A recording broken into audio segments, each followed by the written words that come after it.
Welcome to It Takes Two. I'm Blair. I'm Chris. And today we'll be talking about Love is Blind, Season 6, Episode 1. Listen, before I tell you to subscribe, like, share, comment, I'm going to tell you something. We are going to release this episode. This is the first episode. And then we're going to release the second episode about an hour after we release this episode. So expect 2 episodes of Love is Blind from us today. Yes. Do y'all understand? I'm going to say it again. We are releasing 2 episodes of Love is Blind today. After you watch episode 1, wait an hour, and then the second episode will be coming out. You ready, Blair? I'm ready. Let's go. All right. Well, Nick and Vanessa, they visit the men and women in their separate quarters. Yeah. They ask everyone what made them come on Love is Blind, and a lot of people feel that they are judged by their physical appearance. Yeah. Jessica, who is 28, has a child, and she is worried how the guys might receive that. Mm-hmm. She wants people to get to know her first, and she'll share about her daughter whenever she's ready. Mm-hmm. Over the next 10 days, they'll be in these dating pods. If you haven't seen it before, they go into these pods for 10 days. Yeah. After the 10 days, if they found somebody they connected with, one of the guys will propose to the lady he chooses. Mm-hmm. And then they will get to see each other for the first time. 4 weeks after that, they will be at their wedding, and they will decide if they want to be married or walk away. That is interesting. The pods are now open. Yeah. All right. So we start with Trevor, who is 30. He is often judged by his muscles and his mullet. He wants to know if people see his good heart before the physical. What do you think of Trevor so far, just by looking at him? I didn't think much. He seems like a big guy. I don't know, big country looking guy. So you judged him by his physical. Okay. Continue. Let's go. And so he meets Chelsea, who is 30. Yeah. They both have dogs that are named after each other. Mm-hmm. And she asks him what makes him smile.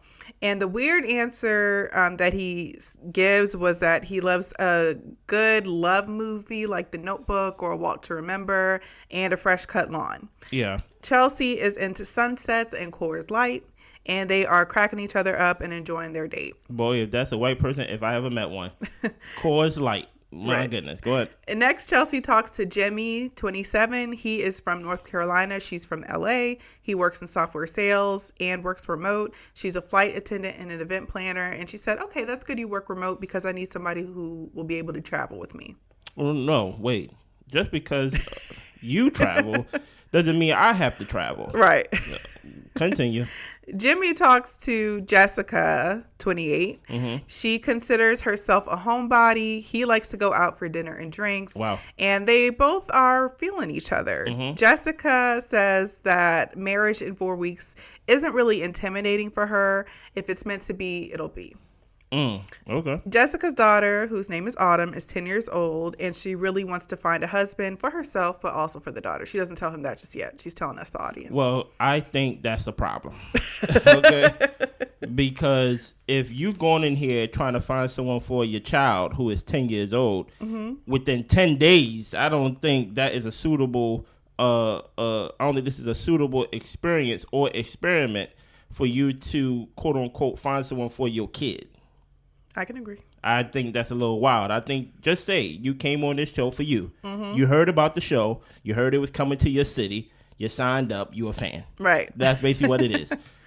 Jessica talks to Matthew next, who is 36. Yeah. He asks, what do you excel at in relationships? Mm-hmm. And he's the one who gave the list of give me a number 1 through 15. She said loyalty, and he said he was just planning on asking questions. He wasn't planning on answering them because he asked her the same thing back, and he was like, yeah, I don't want to say anything. Yeah. Matter of fact, I'm leaving. Matthew's my favorite person on the show so far. Okay. So far, Matthew's my favorite person on the show so far. I think Matthew is a villain. He's a villain. He called himself Superman. I mean, he does look like Clark Kent. He does look like Clark Kent. Mm-hmm. Next, he talks to someone else. I think it was Sarah Ann, and he asks her to choose a number and answer a question. And then he walks out as she's answering. Yeah, as I would. Yeah.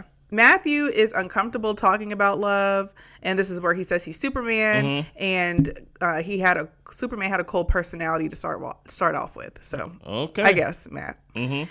Matthew talks to AD, who is 32. That's the villain of the show. Oh, my goodness. AD. He says that he is the king of first impressions and that this is awkward for his personality. He's a small town country boy. Showing emotions is weakness, but he is here. Yeah. He asks for more time and thinks that he might win her over. He shares he started seeing a therapist 5 months ago. He usually gives the therapist one-word answers. And the therapist was shocked when he told her that he was going to be on Love is Blind. AD had a great time and says that she actually enjoyed her date with him. I'll say one thing. What's up? Why do people spend money on therapists just not to talk to them? What do you mean? He says he's been seeing a therapist for the past 5 months and he only gives her one-word answers. I mean, maybe. Listen here. I feel like if you want to throw your money and donate to the therapist mental health community, go ahead and do it. Okay. If you want to sit there and not say anything, go ahead and do it. You get what I'm saying? Now, him being on this show, I think everybody who signed up to be on this show is mentally not there. Okay. I think it's a experiment that only calls out to those who have self-esteem issues. I don't see anybody coming on this show who think of themselves highly. I don't see anybody coming on this show who hold themselves to a standard. I don't see anybody coming on this show that have a problem getting somebody on the outside world. I think they come on this show and you will see throughout this process, especially in episode number 2, they know that they're going to be on TV. Yeah. You get what I'm saying? So I think there is something already mentally not there with most of them in the first place. I'll give season 1 Love is Blind people a pass because they really didn't know how the experiment worked, I don't think. And then they went and experienced it. And then we had Lauren and her guy, I can't remember his name. That was a success story. But after that, it's all kind of been downhill. So I would agree with you for everyone past season 1. Anyway, AD meets Clay, who is 30. What's up, Clay? Clay gives his radio talk voice to try to woo her. It sounded the same to me. Yes, and he thinks he is ready for a long-term commitment. Yeah. He shares that he was doubting himself at first with just sharing his personality, but her words of affirmation mean a lot to him. And she's cheesing, and they both feel that the conversation went good. Yeah. How do you feel about Clay? First impressions of Clay was good. I felt like he seemed nice, he seemed talkative, and it seemed like they clicked. So first impressions were good. What about you? I mean, I thought he was cool, but I can tell just off his first impression that he is going to talk about himself more than he's going to learn about the other person. Like he does come off as the life of the party type of guy, the guy that make himself seen and heard. You get what I'm saying? Between as we see Clay and Matthew talking to AD, I like Matthew talking to AD more than I like Clay talking to AD. Okay. Well, what did you think about AD since you said that she seemed like the villain to you? Did you get a good first impression of her? No, I didn't. I didn't. I read when I first saw her, she said something later on in the second episode that confirmed what I thought of her immediately. Okay. She seemed like the type of person that go for red flags. Oh. So like when I saw her. So you picked that up immediately? Immediately. Oh, wow. Okay. Immediately. Yes, that's judging, but I'm black and she's black and I can do that. Okay. But immediately I was like, you're on this show because I'm thinking, you're not ugly. You have a okay body and things of that nature. Great body, yeah. And things of that nature. Why are you on the show? What's wrong with you, AD? Okay. And that would make me that's how I always judge people. Whenever I see these people on these dating game shows, I'm like, what's wrong with you? And I'm like, you're not innocent in your singleness. Okay. You contribute some way, somehow in your singleness.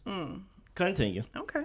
Well, everyone goes back to their quarters. They're discussing who's clicking with who. We see that Matthew is in his corner chilling. He's not really talking to anybody. Yes. AD tells the ladies that she likes Matthew, and they seemed pretty shocked by that. Now, that's very important. Keep in mind, she said, Blair, that when Matthew went back into the quarters, he is not conversing with anybody. He's not mingling with the guys. No. Sharing the tea. No. No. And the women are shocked because most of the women, if not all of them, had a bad experience with Matthew. Matthew. That what made me go, why everybody have the bad experience with Matthew, but you're the one who's like, I think he's pretty good. I think you contribute to your singleness. But he was actually nice to her compared to the other women. I mean, you got to give it that. She did have a different experience. You got to understand something, man. When it comes to women most of the time that I come across have a build-a-bear mentality when it comes to men. Okay. Or save a brother mentality. You get what I'm saying? Some women see red flags and they go, matter of fact, I'm done with you. Some women see red flags and they put their surgeon coat on, they put their surgeon gloves on, their surgeon little flashlight above their head, and they want to fix the person. You get what I'm saying? Yeah, but Matthew didn't give me any red flags at first. What? If I ask you a question and then the person asks you a question back and you get up and walk out in the middle of AD didn't have that experience. I'm talking about with Matthew with everybody else. Okay, I get what you're saying, but I was trying to judge him based off of his experience with AD. And to see, I can see why she would like him because they did have a good interaction. I get it. Maybe. Yeah. Maybe. But I'm saying if everybody's shocked by it, and there were some things in the quarters that they even agreed on about, like, yeah, he's kind of cold and things like that. She's like, I kind of like him. That's true. And she was like, he does need more time. Dude, you see what I'm saying? So that's, So that's why I'm like, that is something I noticed. I'm like, some people want to fix somebody. Yeah. And things of that nature, besides accept them for who they are. Why do you want to fix somebody on a show that has multiple men to where you don't have to fix nobody? You're not tied down to nobody. That's true. Just pick somebody else. Pick the best one. Exactly. That's what Matthew got walked out on Sarah, whoever it was. Oh, okay. You get what I'm saying? I was about to say, you sharing too much. I know what I'm doing. Okay. Well, it's morning time and everyone is cooking breakfast. Amy, 27, talks to Johnny. They are bonding over Japan and anime. Yeah. Her mom's family is from Spain and she's explaining where they're from and where in Puerto Rico they come from. And he is really feeling her accent.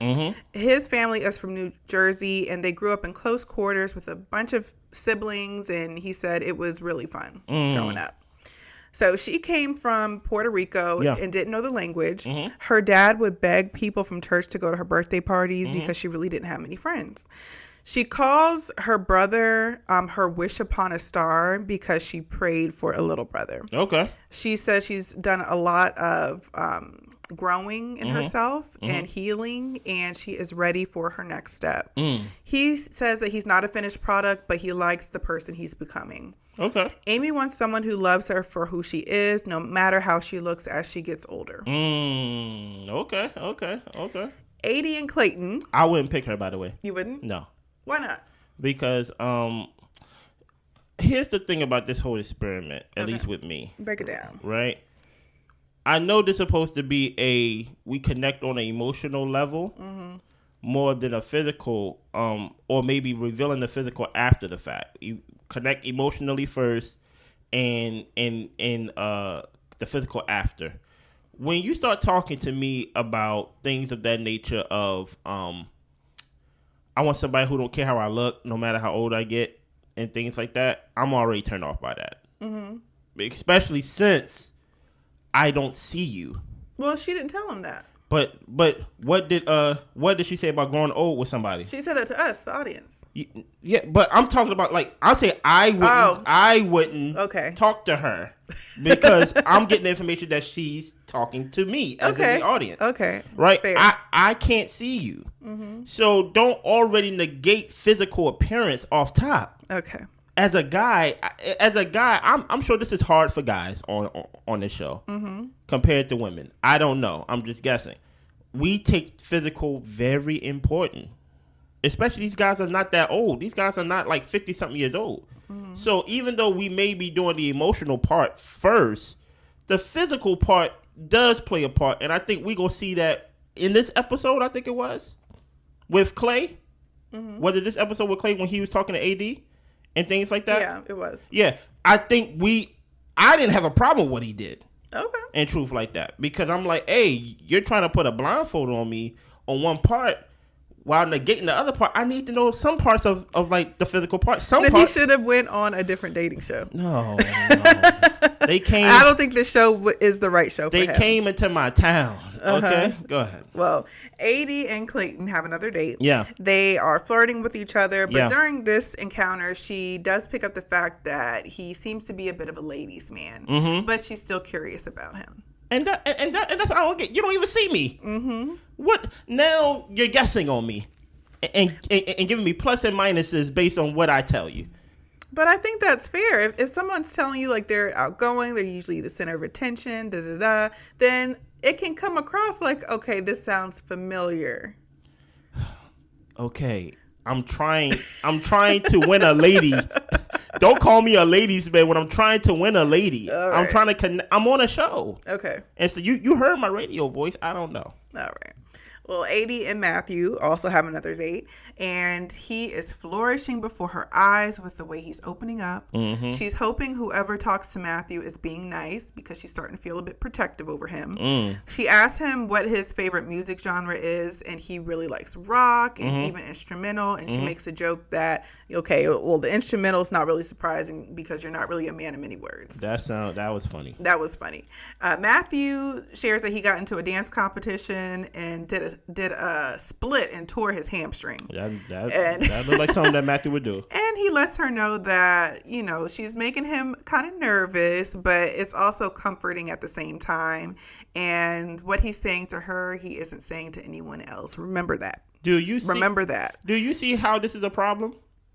This benefits the men 100% compared to the women. Okay. Because you're basically, let me slow down. You're basically saying, amen, we're going to take away one of the things that you care about and give the women 100% of what they care about. I know some women care about physical appearance, but if you, listen, I think somebody said, if you can make them laugh and giggle, okay, you can make the behind, I ain't never heard that one. clap and jiggle. You get what I'm saying? You get what I'm saying? Okay. So my thing is, he is love bombing this girl, right? I'm telling you everything that I believe you want to hear. You make me nervous a little bit. You get what I'm saying? But, I'm nervous, but you make me feel comfortable. So women are open on this show to get bombs away on her, right? Okay. And things like that. And now she got something to say in the sense of, which is idiotic. I feel protective over you, Matthew. You don't know this guy. Yeah. You don't know these guys, but okay. Back in the women's quarters, Jessica is talking about how much she likes Jimmy. Yeah. On their pod date, they eat hot wings together. It's too hot for Jimmy. He's nervous about blowing his nose because it's loud, but he does it anyway. Yeah. And they have a laugh about it. It's running. I got to do it. Yeah. Well, Jessica hasn't talked to her daughter yet and hasn't talked about her at all yet. So she starts to get emotional in the ladies' lounge talking about her daughter and how she misses her. So during this meetup with Jimmy, Jessica plans to tell him that she has a child. So Jimmy and Jessica both agree that they had a quick connection. He shares he's looking for someone accepting of his family. He says his family is great. They're good people, but there was a time he was insecure about not having as much growing up.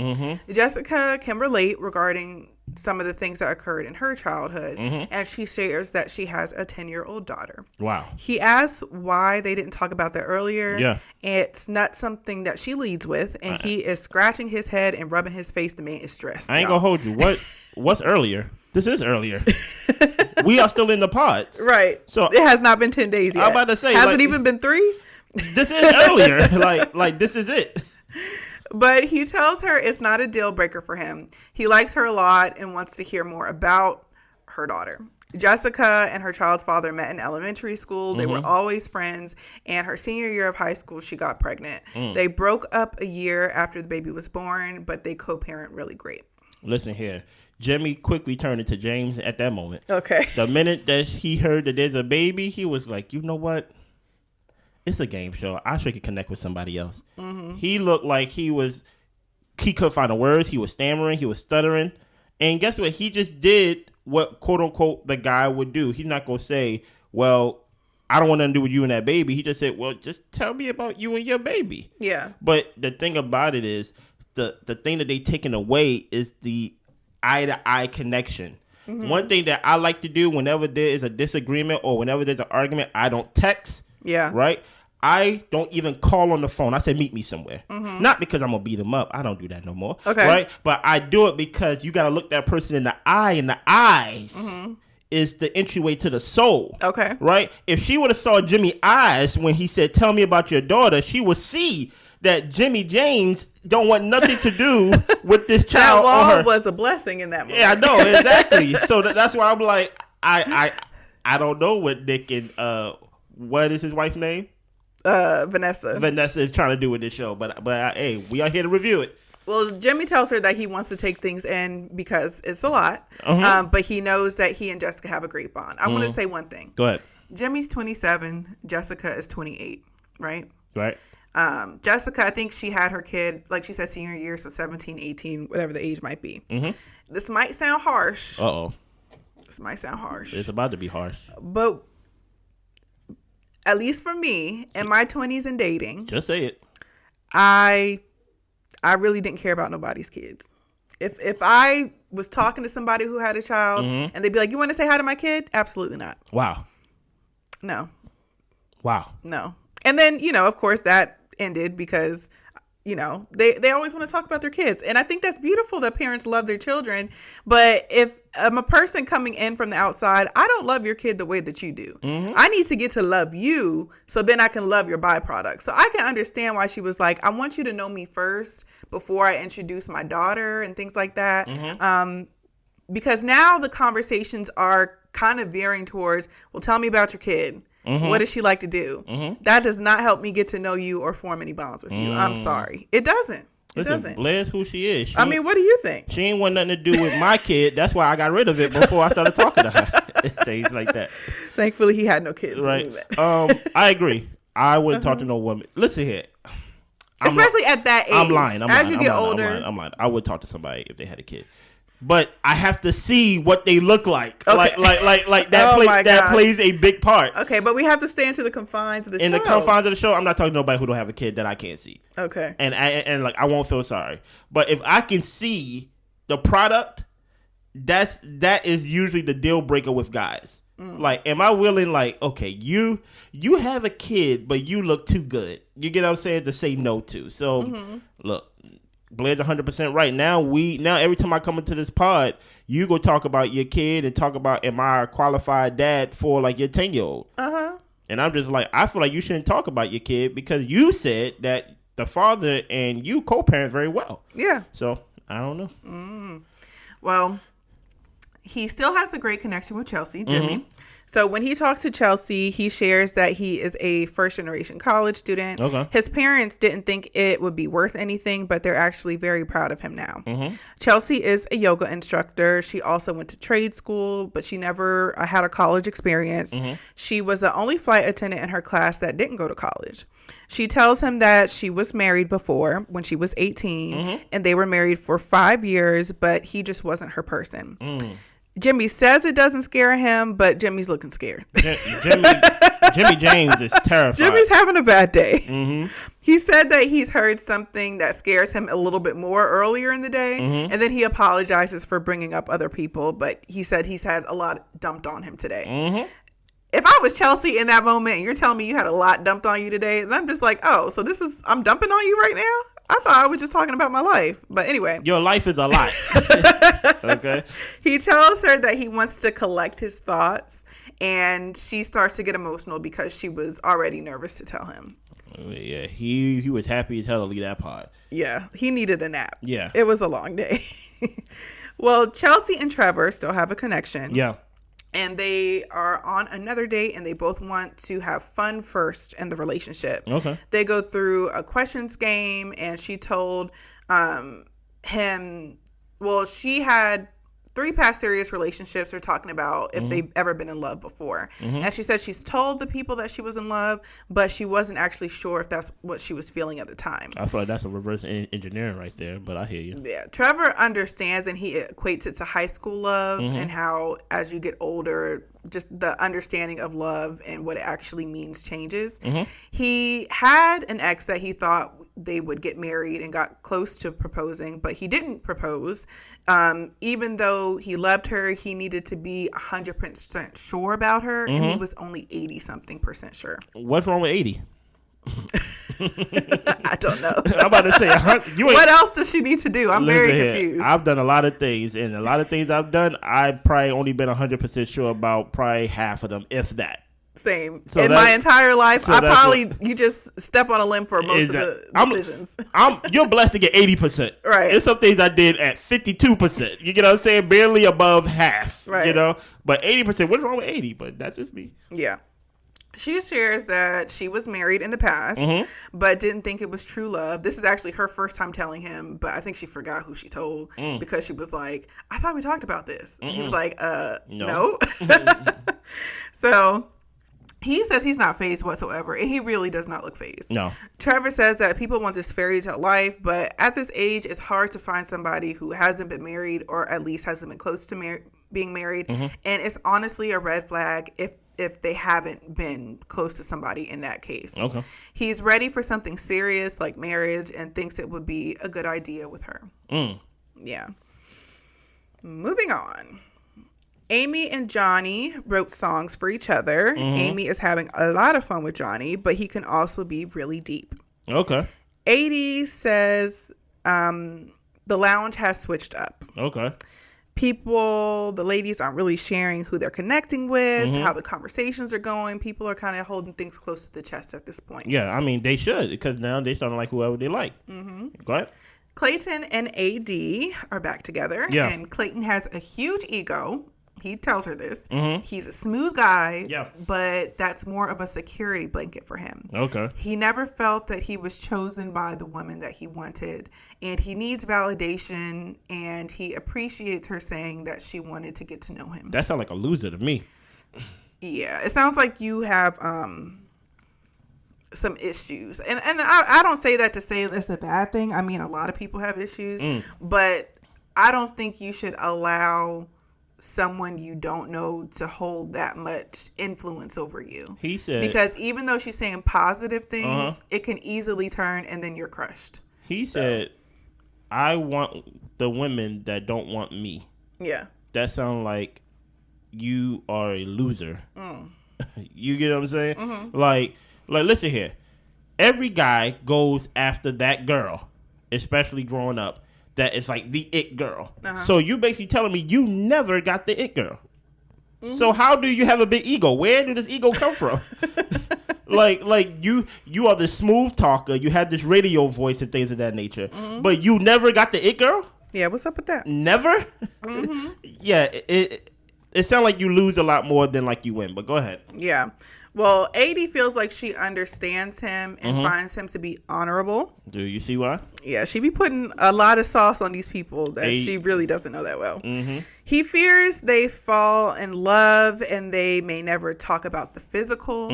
And he wants, when the reveal happens, to be turned on by his wife. Yeah, I want to make sure I ain't talking to somebody ugly behind his wall. And he tells her specifically what he's into. Yeah. Petites, lips, and booty. Yeah, booty. And if he's going to propose, if I'm going to propose, that's something he needs to know regardless of the emotional connection. Yeah. And that turned AD all the way off. Why? She doesn't want to sell herself for her physical attributes and understands that might not work for him. What do you mean why? The show is Love is Blind. No. Everybody needs to get on the same page. I don't know why Clayton is having this issue. My problem with that is this, though. We see what, quote unquote, AD is wearing, right? AD wear clothes, and when I say clothes, I mean shirts, that show off her good figure. Okay. She's showing her stomach and things like that. She works out or things of that nature, or maybe she just don't she's gain a weight, dancer, right? What things of that nature. So my whole thing is, even though I'm talking to you and I feel like we already connected on the emotional part, hey, tell me, are you good looking before I propose? When a guy want to get married, or when a guy gets married, I do want to get married to someone that I'm attracted to. And I don't know why she felt like, and maybe it's just the guy in me, I don't know why she took that as so disrespectful, besides just playing into it in the sense of, like, say something like Like, throw it back at him. Ask him what he look like. Okay. Are you short? Are you stubby? Are you like my thing is, it's a wall between us, right? Say something across the lines of, you won't be disappointed in what you see, baby. I don't know, because at one point she was playing with the flirting voice with him, and they was doing that nasty stuff. But my thing is, like,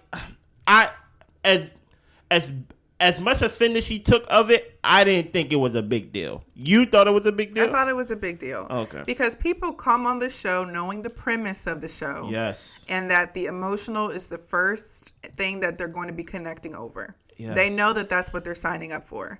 And so I can definitely see it being a turnoff when somebody is saying, F the emotional, tell me what you look like. This is the type of body I want. I say included. I didn't say F it. I say included. No, he said, he wants to know what she looks like because regardless of the emotional connection, he might not propose. So you want me to propose strictly on emotional connection? That's what we're here for. Oh my gosh. So I can understand her being like, I thought I was coming into a place of like-minded individuals who wanted to connect over emotions. And here I go finding somebody on the outside who all they care about is the physical. I'm sorry. I'm a man. I'm sorry. I'm a man, and this is how men are wired. We like what we see. Okay, well. Matthew and AD. Matthew thinks about her all the time. Yeah. And she's been thinking about him too. He tells her he has a deep connection with her, and he is also becoming protective of her, and it feels different. It's crazy how he's protective of her. He don't talk to nobody. But I hear you, brother. He says it's either with you or nobody else as far as possible outcomes. I like that. He feels the only reason he's there is for her. She starts to get teary-eyed and shares that he really made her day. I like that, She feels the same way. He says his greatest accomplishment is finding her.